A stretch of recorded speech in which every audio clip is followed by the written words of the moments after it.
నమస్కారం అప్టెక్ జాబ్స్ కి స్వాగతం. నేను మీ వివేక్. ఇవాళ కరెంట్ అఫైర్స్ లో భాగంగా మనం చర్చించుకోబోయే కరెంట్ అఫైర్స్ అంశాలు, ముందుగా ప్రపంచంలోనే మొట్టమొదటి ఓం ఆకారంలో ఉన్న మందిరం, ఇది భారతదేశంలోని ఏ రాష్ట్రంలో నిర్మించబోతున్నారు. అలానే రెండవది, ఇటీవల సత్లజ్ నది ఒక మూలకానికి సంబంధించి బాగా ఖ్యాతినిగాంచింది. ఆ మూలకం, ఆ ఎలిమెంట్ ఏంటిది, ఆ ఎలిమెంట్ వల్ల ఏ పరిశ్రమలకి అభివృద్ధి లేదు లాభం చేకూరనుంది, ఇలా వీటికి సంబంధించిన పూర్తి సమాచారం తెలుసుకుందాం. అలానే మన భారతదేశంలోనే ప్రైవేటు సెక్టర్ లేదు ప్రైవేటు రంగం నుంచి ప్రయోగించబడ్డ మొట్టమొదటి రాకెట్ ఏ కంపెనీది అంటే స్కై రూట్ ఏరోస్పేస్.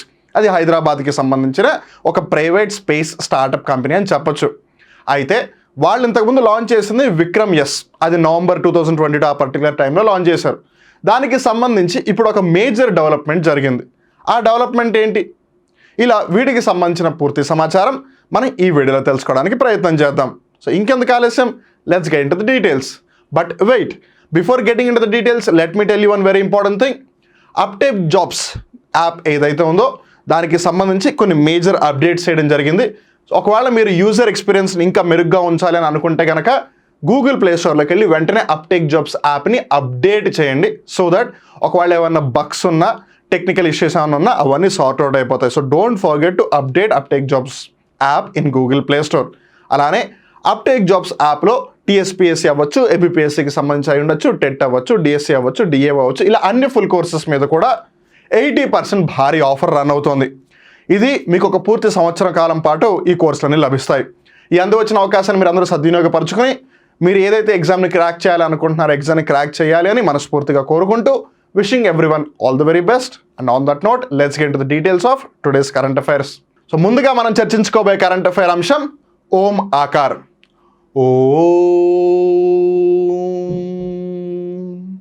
ఈ పదం ఏదైతే ఉందో ఈ పదం నుండే ఈ విశ్వం యొక్క ఆవిర్భావం అయ్యింది అని చెప్పి చాలామంది భావిస్తారు. కానీ ఇప్పటివరకు మన భూమి మీద ఎన్ని దేవాలయాలు, ఎన్ని ప్రార్థనా మందిరాలు, ఎన్ని మందిరాలు కన్స్ట్రక్ట్ చేసినా, నిర్మించినా అవి ఏవి కూడా ఈ ఓం ఆకారంలో అయితే లేవు. But for the very first time ప్రపంచంలోనే మొట్టమొదటి ఓం ఆకారంలో ఉన్న దేవాలయం ఓం ఆకారం ఇటీవల రాజస్థాన్లో ప్రారంభించారు. రిమెంబర్, ఈ మందిరం లేదు ఈ దేవాలయం యొక్క నిర్మాణం ఇంకా జరుగుతూ ఉంది. So it's under construction. So ఇది ఎక్కడ అనంటే రాజస్థాన్లోని పాలి జిల్లా ఏదైతే ఉందో అక్కడ జడాన్ అనే ప్రాంతంలో దీన్ని ఇటీవల ప్రారంభించడం జరిగింది. అండ్ ఇది 250 ఎకరాల విస్తీర్ణంలో వ్యాప్తి చెంది ఉందన్నమాట. సో ఇది ఏ స్టైల్లో కడుతున్నారు, బికాజ్ వన్ థింగ్, రీసెంట్గా టెంపుల్స్కి సంబంధించి చాలా అంశాలు వార్తల్లో ఉన్నాయి. అది అబుదాబి, దుబాయ్కి సంబంధించి యుఏఈ ఏదైతే రీసెంట్గా ఒక టెంపుల్ని ప్రారంభించిందో అది అవ్వచ్చు, లేదు రామ మందిరం అవ్వచ్చు, ఇప్పుడు ఇది అనమాట. సో టెంపుల్స్ అన్నీ కూడా they are on a spree of inaugurations and so many things happening, కాబట్టి it becomes very important. So ఏది ఏమైనా ఏ శైలిలో దీన్ని నిర్మిస్తున్నారు అంటే నగరా శైలిలో నిర్మిస్తున్నారు. And it also has intricate designs honouring the North India's heritage. Rajasthan ఉత్తర భారతదేశానికి సంబంధించింది, ఆ ప్రాంతానికి సంబంధించింది. అలానే రాజస్థాన్ రాష్ట్రం కల్చరల్గా కూడా బాగా డెవలప్ అయిన ప్రాంతం. సో అక్కడ ఉన్న కల్చరల్ ఇంపార్టెన్స్ అవ్వచ్చు, కల్చరల్ సిగ్నిఫికెన్స్ అవ్వచ్చు, వాళ్ళ యొక్క హెరిటేజ్ అవ్వచ్చు, వాటన్నిటిని కూడా దృష్టిలో పెట్టుకుని ఈ దేవాలయాన్ని నిర్మిస్తున్నారు. It is holding 1008 idols of lord Mahadev. శివుడి యొక్క 1008 ఐడల్స్ ఉన్నాయి అక్కడ. అలానే 12 జ్యోతిర్లింగాలు. And it stands at 135 feet with 2000 pillars and 108 rooms. ఈ దేవాలయం ఇక్కడ మీరు చిత్రపటాన్ని గమనించవచ్చు. And remember, this is an imaginary picture అనమాట, బికాస్ ఇంకా కన్స్ట్రక్షన్ కంప్లీట్గా పూర్తి అవ్వలేదు. So this is how it's going to be. సో ఇందులో మనకి శివుడి యొక్క 1008 ఐడల్స్ విగ్రహాలు, అలానే 12 జ్యోతిర్లింగాలు, అలానే దీని యొక్క ఎత్తు వచ్చేసి 135 అడుగులు, అలానే 2000 పిల్లర్లు, స్తంభాలు ఉన్నాయి, అలానే 108 గదులు ఉన్నాయి. The top has a shivling made of rhinestone from Dholpur and a 2 lakh ton tank enhances its grandeur, which is even visible from space as well. So basically ఆ ఓం ఆకారంలో ఏదైతే దేవాలయం నిర్మించబోతున్నారో వాటికి సంబంధించిన కొన్ని ముఖ్య అంశాలు ఇవి. బట్ ఏదేమైనా ఇట్స్ వరల్డ్స్ ఫస్ట్ కాబట్టి definitely it gains some prominence for sure. And ఇప్పుడు మనం చర్చించుకోబోయే రెండవ ముఖ్యమైన కరెంట్ అఫైర్ వచ్చేసి సత్లజ్ తాంతలం. అదేంటి మాస్టారు అలా పిలుస్తారు అని అంటే, వెల్, ఇటీవల సత్లజ్ నదిలో తాంతలం మూలకం ఏదైతే ఉందో దాని యొక్క నిక్షేపాలు కనుగొనబడ్డాయి. సో వాటికి సంబంధించి కొన్ని మేజర్ డెవలప్మెంట్స్ జరుగుతున్నాయి. సో అందుకని we're talking about it. So tantalum is the element, అది ఒక మూలకం. సత్లజ్ నదిలో ఆ నిక్షేపాలు కనుగొనబడ్డాయి కాబట్టి ఆ రెండు కలిపి సత్లజ్ తాంతలం అని పిలుస్తాం అనమాట. Traces of tantalum, a rare metal crucial in electronics, were found in the Satluj River by Indian Institute of Technology, Punjab researchers. So IIT Punjab ఏదైతుందో అక్కడ ఉన్న పరిశోధన శాస్త్రవేత్తలు వాళ్ళు ఈ సత్లజ్ నదిలో తాంతలం యొక్క నిక్షేపాలు ఉన్నాయని గుర్తించారు. ఇది లభ్యమవడం మనకి ఎందుకు అంత ఇంపార్టెంట్? ఉదాహరణకి ఇంతకుముందు కాశ్మీర్ ఆ ప్రాంతంలో లిథియం నిల్వలు దొరికినప్పుడు లేదు ఉన్నాయి అని తెలిసినప్పుడు మనందరం చాలా సంతోషించాము. ఈ ఎలక్ట్రిక్ కార్లు అవ్వచ్చు, లేదు మొబైల్ ఫోన్స్ అవ్వచ్చు, వీటన్నిటికి సంబంధించి లిథియం అయాన్ చాలా ఇంపార్టెంట్ రోల్ ప్లే చేస్తుంది. సో అందుకని లిథియం నిక్షేపాల వల్ల మనం ఎంతో కొంత అభివృద్ధి ఖచ్చితంగా అవుతాము, అది మనకు ఉపయోగపడుతుంది, మనం అనుకున్నాము, ఆనందపడ్డాం కూడా. అలానే ఈ ఎలక్ట్రానిక్స్కి సంబంధించి ఏవైతే కెపాసిటర్స్ రెసిస్టర్స్ ఉంటాయో మన ల్యాప్టాప్స్లోను స్మార్ట్ ఫోన్స్లోను ఎలక్ట్రానిక్ గ్యాడ్జెట్స్లోను ఏవైతే రెసిస్టర్స్ కెపాసిటర్స్ను ఉపయోగిస్తారో అందులో ఒక ముఖ్యమైన మూలకం ఈ తాంతలం అనమాట. అండ్ రీసెంట్గా మనకు తెలిసింది ఏంటంటే 2014 నుంచి కనుక మనం జాగ్రత్తగా గమనిస్తే గత దశాబ్ద కాలంలో మెల్లిమెల్లిగా స్మార్ట్ ఫోన్స్ యొక్క మ్యానుఫ్యాక్చరింగ్లో ఇండియా బాగా డెవలప్ అయిపోయింది. సో ఇప్పుడు మనం జాగ్రత్తగా గమనిస్తే ప్రస్తుతం ఇండియాలో 97% ఆఫ్ ద మొబైల్ ఫోన్స్ అన్ని ఏవైతే ఇండియాలో సేల్ అవుతున్నాయో అవన్నీ కూడా ఇండియాలోనే మ్యానుఫ్యాక్చర్ అయినవి. Only 3% of the mobile phones are imported from other countries అనమాట. So that clearly tells how we're going in the smart phone industry and in the silicon chip based industry లేదా semiconductor based industry అని చెప్పొచ్చు. So ఇప్పుడు obviously వీటి మీద కూడా మనం ఆధారపడి ఉన్నాం కాబట్టి అండ్ ఇప్పుడు ఇది మనకి దొరికింది కాబట్టి మనం మ్యానుఫ్యాక్చరింగ్ కూడా ఒక ఫోల్డ్ ఇంకా పైకి ఎదగవచ్చు. At the same time we can also supply these raw materials as well. ఇప్పుడు ఉదాహరణకి మనం జాగ్రత్తగా గమనిస్తే చాలామంది ఒక డౌట్ ఇప్పుడు రేస్ చేస్తుంటారు, ఎందుకు మన ఇండియా ఎక్కువగా క్రూడ్ ఆయిల్ని పర్చేస్ చేస్తుంది, క్రూడ్ ఆయిల్ ప్రైసెస్ ఎప్పుడు పడిపోయినా సరే ఇండియా బల్క్లో ఎందుకు అంతంత క్రూడ్ ఆయిల్ని పర్చేస్ చేస్తుంది అని. ఇక్కడ మనం జాగ్రత్తగా గమనిస్తే మీకు ఒక విధంగా ఎగ్జాంపుల్ ఇస్తాను, try to understand the rest of the story. ప్రపంచంలోనే అతిపెద్ద ఆయిల్ రిఫైనరీ గుజరాత్ రాష్ట్రంలోని జామ్నగర్లో ఉంది, which is the Reliance oil refinery. ప్రపంచంలోనే అతిపెద్ద ఆయిల్ రిఫైనరీ అది. సో వాళ్ళు ఏం చేస్తారు, ఇలా ఎక్కువ సంఖ్యలో ఎప్పుడైతే ప్రైస్ పడిపోతుందో అప్పుడు ఎక్కువగా పర్చేస్ చేయొచ్చు కదా. సో ఎక్కువ సంఖ్యలో వాళ్ళు క్రూడ్ ఆయిల్ని కొనేసి దాన్ని రిఫైన్ చేసేసి మళ్ళీ అమెరికా యూరోప్ దేశాలకు అమ్మేస్తున్నారు అనమాట. సో తద్వారా we are making some sort of economy for sure. So అట్లా మనం వాల్యూ ఎడిషన్ చేస్తున్నాము. సో ఎగ్జాక్ట్లీ ఇక్కడ కూడా మనకి తాంత్రం దొరికినప్పుడు మనం వేరే దేశాలకు కూడా తాంత్రాన్ని ఎక్స్పోర్ట్ చేయొచ్చు. At the very same time ఆ తాంత్రం దేనికైతే ఒక రా మెటీరియల్ యూజ్ అవుతుందో మనం దాన్ని కూడా డెవలప్ చేసుకుని వేరే దేశాలకు ఎక్స్పోర్ట్ చేయొచ్చు కదా. So in that way we have so much of chance to grow as an economy for sure. Its discovery hints at untapped mineral wealth beneath the riverbed, sparking interest in further exploration. So ఇక్కడ మనం జాగ్రత్తగా గమనిస్తే ప్రస్తుతం నిక్షేపాలు ఉన్నాయని గుర్తించారు కాబట్టి ఇంకా ఎంతవరకు పరిమాణంలో ఉంది, అలానే ఏ విధంగా మనం దీనిని ఉపయోగించవచ్చు అనేది ఇంకా భవిష్యత్తులో ఇంకా మంచి మంచి అవకాశాలు కూడా ఉండే అవకాశం ఉంటుంది. Tantalum's unique properties make it valuable, potentially impacting various industries and the local economy as well.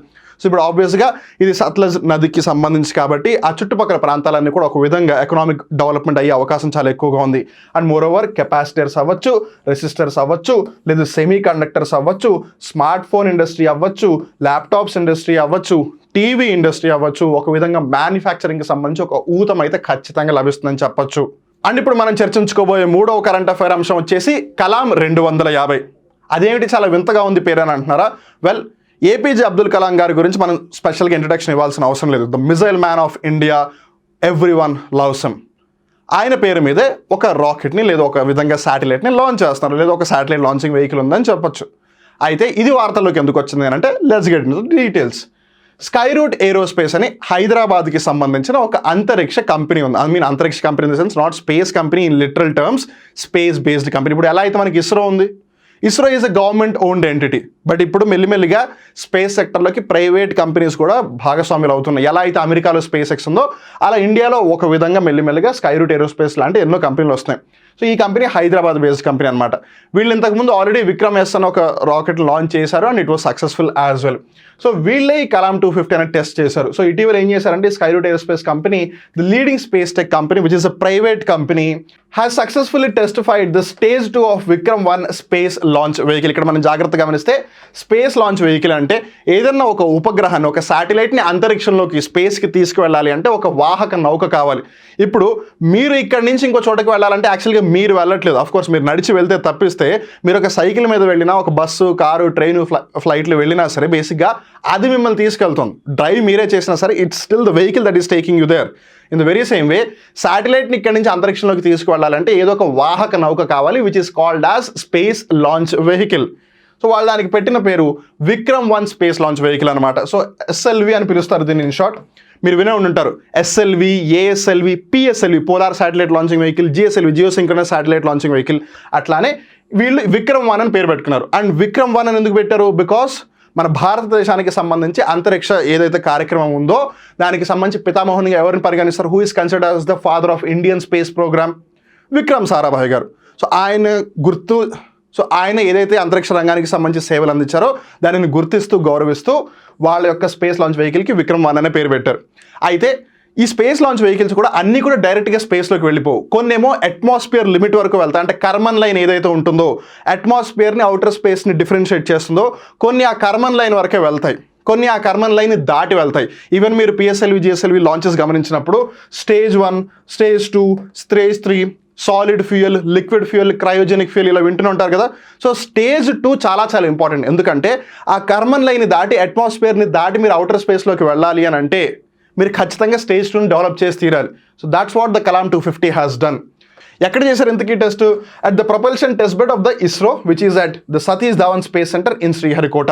So ఇక్కడ జాగ్రత్త గమనించండి, ఇంతకుముందు షార్ అని పిలిచేవాళ్ళు శ్రీహరికోట రేంజ్ అని, దాన్ని ఇప్పుడు Satish Dhawan space centre SDSC అని పిలుస్తున్నారు. సో కన్ఫ్యూజ్ అవుతుంది. ఇక్కడ మీరు జాగ్రత్త గమనించండి, SDSC SHAR, Satish Dhawan space centre Sriharikota range, ISRO Indian space research organisation, భారత అంతరిక్ష పరిశోధన సంస్థ. అలానే ఈ విక్రమ్ 1 స్పేస్ లాంచ్ వెహికల్ ఏదైతే ఉందో వాళ్ళే దాన్ని కలామ్ 250 అని కూడా పిలుస్తున్నారు. మనం ఇందాకే అనుకున్నట్టుగా ప్రతి స్పేస్ లాంచ్ వెహికల్కి సంబంధించి మల్టిపుల్ స్టేజెస్ ఉంటాయి. స్టేజ్ 1, స్టేజ్ 2, స్టేజ్ 3, కొన్నిసార్లు స్టేజ్ 4 కూడా వస్తుంది. సో వాటిల్లో స్టేజ్ 2 అనేది one of the crucial stages. ఎందుకు మనం ఇందాక అనుకున్నాం కదా, ఈ స్టేజ్ 2 అనేది వాళ్ళు పర్ఫెక్ట్గా అచీవ్ చేయగలిగితే అట్మాస్ఫియరిక్ ఫేజ్ నుంచి వాళ్ళు డీప్ వాక్యూమ్ ఆఫ్ అవుటర్ స్పేస్లోకి వెళ్ళిపోతారు. ఇప్పుడు ఉదాహరణకి మనం ఇలా కింద నుంచి ఇలా పైకి వెళ్తున్నప్పుడు ఒక పర్టికులర్ లిమిట్ వరకే అట్మాస్ఫియర్ వాతావరణం ఉంటుంది. దాని తర్వాత మొత్తం అవుటర్ స్పేస్ స్టార్ట్ అయిపోతుంది, అక్కడంతా కూడా వాక్యూమ్ ఉంటుంది. సో ఇప్పుడు ఒక పర్టికులర్ లిమిట్ వరకు అట్మాస్ఫియర్ కాబట్టి వాళ్ళు ఇక్కడ వరకు ఆల్రెడీ సక్సెస్ఫుల్ అయిపోయారు with Vikram S. So November 2022లోనే ఇండియా యొక్క ఫస్ట్ ప్రైవేట్ రాకెట్ అనమాట విక్రమ్ S. ఈ స్కైరూట్ ఏరోస్పేస్ కంపెనీ దాన్ని లాంచ్ చేసిన విజయవంతంగా. వాళ్ళ అట్మాస్ఫియర్ లిమిట్ వరకు రీచ్ అయ్యారు. But now they are beating it with stage 2.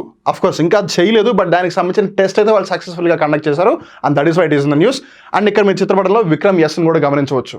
And now comes one more thing which sort of makes some people bored, some people unhappy, some people a bit frightened as well. ఏంటంటే world health organisation, ప్రపంచ ఆరోగ్య సంస్థ కోవిడ్కి సంబంధించి కోవినెట్ అనే ఒక నెట్వర్క్ని తీసుకొచ్చింది. అదేంటి మాస్టారు కోవిడ్ లేదు కదా అని చాలామంది అనుకోవచ్చు. Well, COVID is still there. మనం మాస్క్లు వేసుకోవట్లేదు because we all are vaccinated కాబట్టి కొంచెం ధైర్యంగా తిరిగేస్తున్నాం, కానీ కోవిడ్ ఇంకా అలానే ఉంది. మేబీ మనం చెప్పలేం, COVID-19 లాగా COVID-24 కూడా రావచ్చు, COVID-25 కూడా రావచ్చు, వీ నెవర్ నో. సో దానికి సంబంధించి ఒక నెట్వర్క్ని బిల్డ్ చేసింది ప్రపంచ ఆరోగ్య సంస్థ, వరల్డ్ హెల్త్ ఆర్గనైజేషన్. దాని పేరే కోవినెట్. కోవిడ్కి సంబంధించిన network కోవినెట్. A global network of laboratories specializing in human, animal and environmental coronavirus surveillance. So బేసిక్గా ప్రపంచవ్యాప్తంగా మనుషులకి సంబంధించి ఉండొచ్చు, జంతువులకు సంబంధించి ఉండొచ్చు, పర్యావరణ అంశాలకు సంబంధించి ఉండొచ్చు, కరోనా వైరస్ని బేసిక్గా సర్వేలెన్స్ చేస్తూ ఉంటుందన్నమాట. It AIIMS to detect and monitor emerging corona viruses. So మనం ఇందాక అనుకున్నాం కదా, కరోనా వైరస్ అంతరించిపోలేదు. ఒకవేళ ఉన్న వైరస్కి మనం ఒకవేళ వ్యాక్సినేషన్ వేసేసుకున్నా సరే స్టిల్ కొత్త రకాలు రావచ్చు. ఈవెన్ మనకు తెలుసు కదా, ఓమిక్రాన్ అని, డెల్టా అని, ఇలా వివిధ వేరియంట్లు వచ్చాయి. సో ఎప్పటికప్పుడు వైరస్ కూడా ఒక విధంగా రూపాంతరం చెందుతూనే ఉంటుంది. సో ఎప్పుడు హోస్ట్కి తగ్గట్టుగా తాను మార్చుకుంటూ ఉంటుంది, మనం పరిస్థితులకు మార్చుకున్నట్టుగా. సో అట్లా కొత్త కరోనా వైరస్ వచ్చే అవకాశం ఇప్పుడు ఉంటుంది. కాబట్టి వాటిని గుర్తిస్తూ వాటికి సంబంధించి మనం చర్యలు తీసుకుంటూ ఉండాలి. అలానే కొత్త ఇంపార్టెంట్ నోవెల్ స్ట్రెయిన్స్ ఏమైనా ఉన్నాయా, అలానే వాటికి సంబంధించిన రిస్క్ ప్రాసెసింగ్ ఏంటి, అలానే వాటికి సంబంధించి వరల్డ్ హెల్త్ ఆర్గనైజేషన్ ఏమని చెప్తోంది, ఎటువంటి విధానాలు ఉన్నాయి, వీటన్నిటికీ అందరిని అప్రమత్తం చేసి అందరికీ అవగాహన కల్పించడం ఈ కోవినెట్ యొక్క ముఖ్య ఉద్దేశం అనమాట. CoViNet will expand surveillance capabilities particularly in low and middle income countries. Now this is very crucial. So ఎక్కడైతే లో అండ్ మిడిల్ ఇన్కమ్ కంట్రీస్ ఉన్నాయో అక్కడ మరీ ముఖ్యంగా ఇన్ జనరల్గా అన్ని దేశాల్లో to monitor MERS, CoV and other significant corona viruses contributing to global public health preparedness. So ప్రపంచవ్యాప్తంగా ఇన్ఫాక్ట్ COVID-19కి సంబంధించి one of the biggest criticism ఏంటి అని అంటే అలాంటి ఒక గ్లోబల్ పాండమిక్ వస్తుందని ఎవరు ఊహించలేకపోయారు. Now that they have an experience. ఎందుకంటే 1950s రెండో ప్రపంచ యుద్ధం ముగిసిన తర్వాత, ఆఫ్కోర్స్ రెండో ప్రపంచ యుద్ధం 1945లోనే ముగిసింది, బట్ జస్ట్ అండర్స్టాండింగ్ కోసం చెప్తున్నాను. 1950 తర్వాత మరీ మేజర్గా అంత పెద్ద గ్లోబల్ పాండమిక్ రాలేదు. అందుకే చాలామందికి అంత అవగాహన లేదు. Because we have a difference of 1 generation over there. ఒక తరం వాళ్ళకి తెలియదు అసలు అది ఎలా ఉంటుంది అని. బట్ నా ఆల్ ఆఫ్ అ సడన్ 2019, 2020, 2021 ఆ పర్టికులర్ టైంలో ఎప్పుడైతే కోవిడ్ అనేది వచ్చిందో ఎవరికి ఏం చేయాలో అంతుపట్టలేదు. But now slowly people have learned. అలానే మళ్ళీ భవిష్యత్తులో ఇంకా వేరే పరిస్థితులు రావచ్చు అని దానికి సంబంధించి ప్రిపేర్డ్గా ఉండాలి. ఇప్పుడు ఉదాహరణకి సైనిక వ్యాయామాలు జరుగుతూ ఉంటాయి. సో వాటిని ఎలా అయితే ప్రిపేర్డ్గా ఉండడానికి, రెడీగా ఉండడానికి ఎక్సైజ్ కండక్ట్ చేస్తారు. This is something like that అనమాట. And so that is about CoViNet. So that is the thing for today. So ఇక్కడ కరెంట్ అఫైర్ ఇవాళతో ముగుస్తుంది. సో మీరు కొత్త అంశాలు నేర్చుకున్నారా అనుకుంటున్నారు. ఒకవేళ కొత్త అంశాలను నేర్చుకుంటే కనుక కింద కామెంట్ చేసి చెప్పండి. అలానే అప్టేక్ జాబ్స్ యూట్యూబ్ ఛానల్కి మీరు మొట్టమొదటిసారిగా వచ్చినట్టయితే ఛానల్ సబ్స్క్రైబ్ చేసుకోవడం మటుకు మర్చిపోకండి. అలానే మరొకసారి రిమైండ్ చేస్తున్నాను, ఎవరైతే అప్టేక్ జాబ్స్ యాప్ని ఆల్రెడీ ఇన్స్టాల్ చేసుకున్నారో మీ యూజర్ ఎక్స్పీరియన్స్ను ఒక మెట్టు పైకెక్కించడానికి మీరు గూగుల్ ప్లే స్టోర్లోకి వెళ్ళి యాప్ని అప్డేట్ చేసుకోండి. So that there won't be any technical bugs or issues with you. అలానే ప్రతి ఫుల్ కోర్స్ మీద కూడా అప్టేక్ జాబ్స్ 80% వరకు భారీ డిస్కౌంట్ ఇస్తుంది. ఈ ఆఫర్ని కనుక మీరు అవైల్ చేసుకోవాలి అనుకుంటే హ్యాపీగా యాప్ ఒకవేళ ఇన్స్టాల్ చేస్తే కనుక you can purchase the course. ఒకవేళ మీకు ఏదైనా డౌట్ ఉంటే కనుక 9133449696 కైనా కాల్ చేయొచ్చు. ఆన్ దట్ నోట్ మళ్ళీ ఇంకో రోజు ఇంకో కొత్త కరెంట్ అఫైర్ ఎపిసోడ్లో కలుద్దాం. అప్పటివరకు చూస్తూనే ఉండండి అప్టేక్ జాబ్స్. మిమ్మల్ని మీరు అప్డేట్ చేసుకుంటూ ఉండండి. మీరు ఏ ఎగ్జామ్కి ప్రిపేర్ అవుతున్నా సరే కాన్ఫిడెంట్గా ప్రిపేర్ అవ్వాలి, పేషెంట్గా ప్రిపేర్ అవ్వాలి అండ్ మీరు అనుకున్న ఉద్యోగాన్ని సాధించాలి అని మనస్ఫూర్తిగా కోరుకుంటూ wishing everyone all the very best. అప్పటి వరకు నేను మీ వివేక్. నమస్కారం.